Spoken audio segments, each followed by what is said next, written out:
అలాగే ఆయన రాసినటువంటి ఈ గ్రీకులో రాసినటువంటి వాళ్ళు మాట్లాడేటటువంటి భాష సిరియాక్ లేకపోతే అరమాయిక్ భాషలు మాట్లాడాలి, ఎందుకంటే కెంక్రియా అనే ప్రదేశం.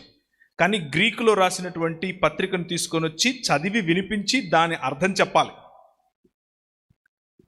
మీ ఇష్టం వచ్చినటువంటి దాని మొదటి లేకపోతే రెండవ మందిరపు యూదా సమాజం అని పిలుస్తారు వీళ్ళని. మధ్యధరా సముద్రం చుట్టూ ఉన్నటువంటి ద్వీపాలు ఇవి. మధ్యధరా సముద్రం అన్నది మీరు ఒకసారి మీ సెల్ ఫోన్ చూపించండి. నేను ఆఫ్ చేయమని చెప్పను, ఆన్ చేయమని చెప్తాను. ఓకే, మ్యాప్స్లోకి వెళ్ళండి. మ్యాప్ అని ఒక యాప్ ఉంటుంది.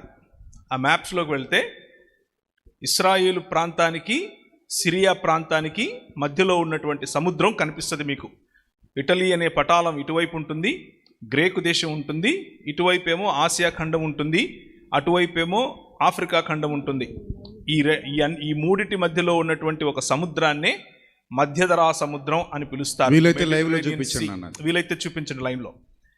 సో ఈ మెడిటరేనియన్ సీకి చుట్టూ ఉన్నటువంటి ప్రాంతాల గురించి మనం మాట్లాడుకుంటున్నాం. 400 మైళ్ళు ఒక స్త్రీ వెళ్ళాలి. ఆ రోజుల్లో అనగా సెకండ్ టెంపుల్, రెండవ మందిరపు యూదా సమాజం, అంటే మొదటి మందిరం పడద్రోశారు,